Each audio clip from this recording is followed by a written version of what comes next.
Yvette Rodriguez. What's up? Miss Angela? So we're here just doing an interview with Yvette. And the first question that I would like to ask you is, do you feel as if you've made it in your life, in your career? And just take us along a little bit of your journey. Ooh, okay, I don't know how much time you got, but yeah, in reference to making it, my definition has changed. I mean, as a kid or a younger person, my definition of making it was totally different from what it is now. Of course, making it was a bit more materialistic before, big house, big cars, and fancy clothes and jewelry and all that kind of stuff, and being in lights. But now my definition has changed, and I would have to say a hard yes. I do feel like I've made it. To me, making it is accomplishing your goal. And when I first started on this journey, my goal was to move to LA, which I did, and live here without financial help from anyone, which I did, which was not by choice, by the way, because I was hoping to get a lot of financial support that I didn't get. And so I've achieved that goal. I feel very confident in myself because everything I've done was basically all on my own. When I first came out here, before I came out here, I had, I guess, maybe 4 or 5 people that were supposed to come with me. And as you can see, they're not here. So that was a part of the hurdle for me getting to LA. It was like I had people saying, I'm coming with you, we're all set. And then when it was time to come, it was just me. So I came out here like mid-90s, and I came out here with a friend of mine who invited me out. And when I got out here, I was very blessed. I had like 3 jobs because I'm a workaholic. I worked for the Music Guild. I worked for studios with people like Rick James. I did everything. And the friend who brought me out was not as fortunate. So this leads us to the topic of jealousy.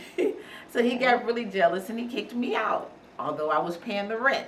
It's a funny kind of thing because when I came out, I was supposed to be here for 2 weeks, and I ended up staying here for 6 months because I was just so successful with work that I couldn't get when I was in Detroit.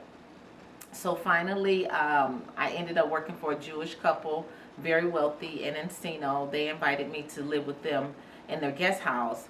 But then my mom wanted me to come back home so I could just make sure this is what I wanted. So I went back. So here's the story. When I went back, I had a bit of a nervous breakdown. Where's home? Home, I was born and raised in Detroit, but I spent time in New York. But when I went back to Detroit, I had a little bit of a nervous breakdown because coming from LA, the lights, the brightness, the energy, all of that, and going back to Detroit. And please don't write me or email me about hating on Detroit, because I don't hate on Detroit because I still have relatives there, but the energy is so different that it just shocked my spirit.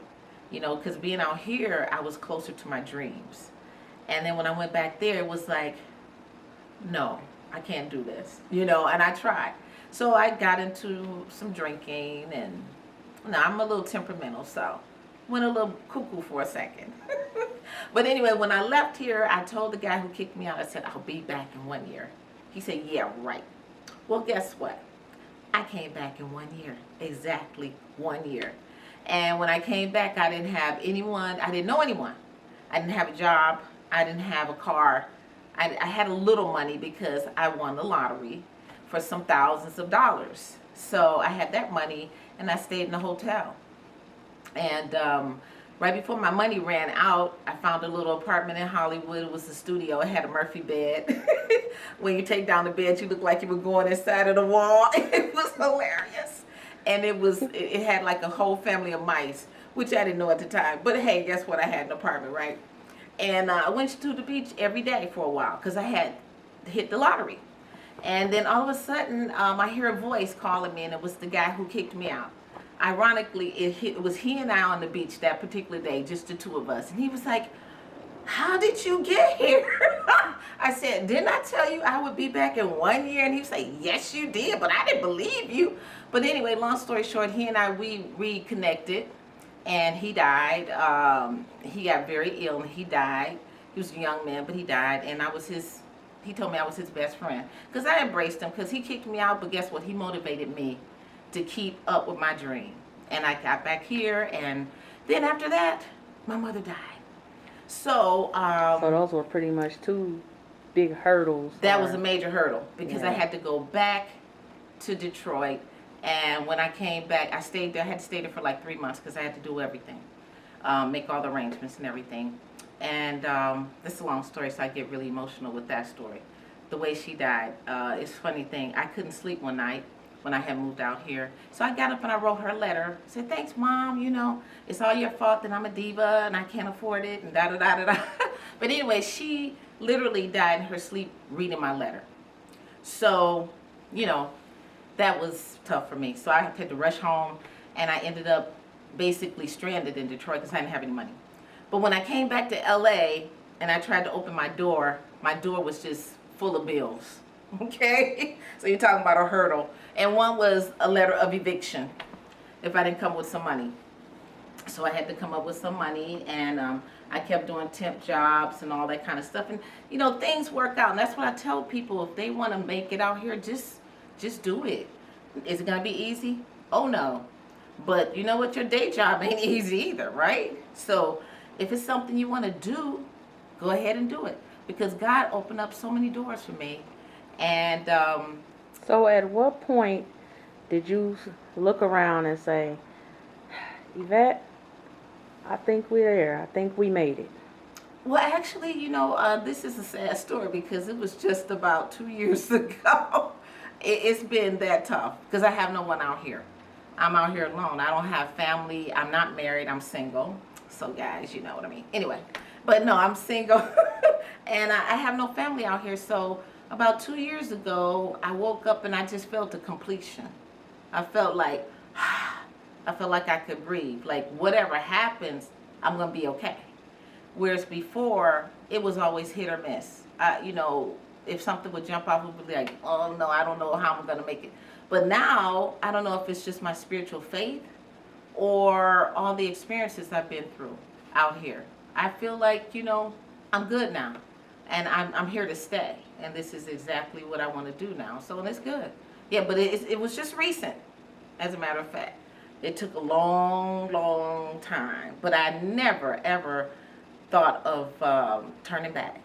That was never an option for me. You know, once I got here, I knew I would be fine. And I actually feel like this is just the beginning for me. You know, a lot of people that came out here, when I came out here, they're gone. They gave up, I guess you can say. But for me, I feel like the best is yet to come. You know, and because it's all about me and what I decide to do. So, and I love the energy of the city, so I'm with it, as they say. You know, So the best is yet to come. the best is yet to come because, you know, it's easy to toss your dream to the side. I had a friend say to me the other day, every time I try to do my acting, something comes up. I'm like, yep. You better believe it. You know, it's always going to be something that's going to come up. But then it comes to, are you going to quit? Because if you're not, just push it to the side and keep it moving, you know. So what's in the future for you? What's next? What's next is maintaining my faith spiritually. Right now, I'm going to focus more into music. Because sometimes, you know, you might have one thing in mind, but God has something else for you. And like with acting, I have people that I've coached who are currently on television and commercials, working all the time, great agents, but that hasn't been my plight. So I feel like, you know, honestly, I've always been a closet singer. And I feel more like a musician, to be honest with Could you give us a sample? No, not today because I have a cold. But you know what? Next time I will, for sure. You know, I'm not going to embarrass myself. But, you know, some people tell Just me. hum a little. Just a little.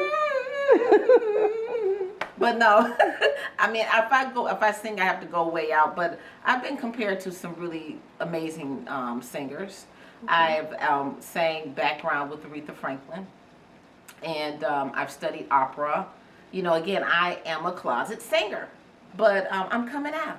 That's all I can say. You know, and I dance and I direct.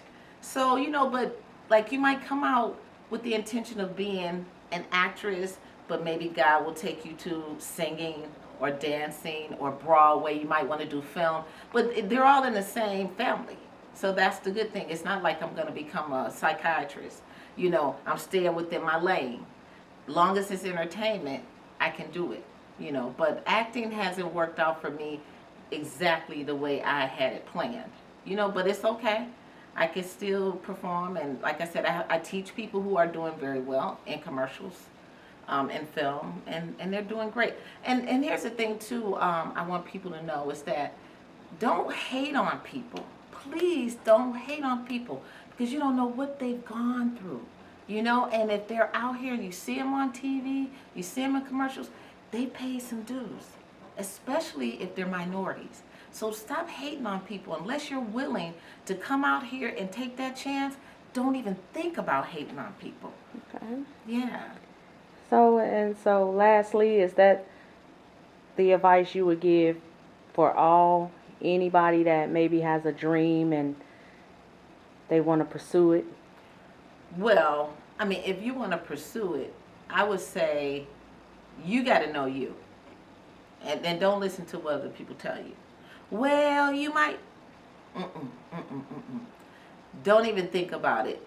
Know you. Because the acting part is just one aspect of it. And it's a very small aspect of it. That inner core of knowing who you are, that's the main thing. If you know that you know that you know that this is what you want, I like that. it's over. You don't have to think about it. Don't second guess. Don't call Boo Boo. Don't call Kanisha. Don't call JoJo. Get on a plane and do what you got to do, and don't even look back. So it's all about just going for it, but be firm and be honest with yourself too, because if you know that you cannot come out here, because I'll tell you this, I would say that most of the people that I talk to, they would tell you this is a lonely game. It's a lonely game. Why? Most people are going to give up, like I said earlier. Okay? So you're going to be alone a lot of the time. So if you're not really cool with yourself, guess what? Then when you get a little bit of success, people start hating on you. So they start leaving. Okay? So that's why they say it's lonely at the top. That is some real stuff. Because people hate on you. Family members tell you, you need to be at home working. No, you didn't say that. You know what I mean? So it can get very lonely. So yeah, go all out if you really know. But if you know that that's not you and you're going to get homesick in 6 months, don't bother.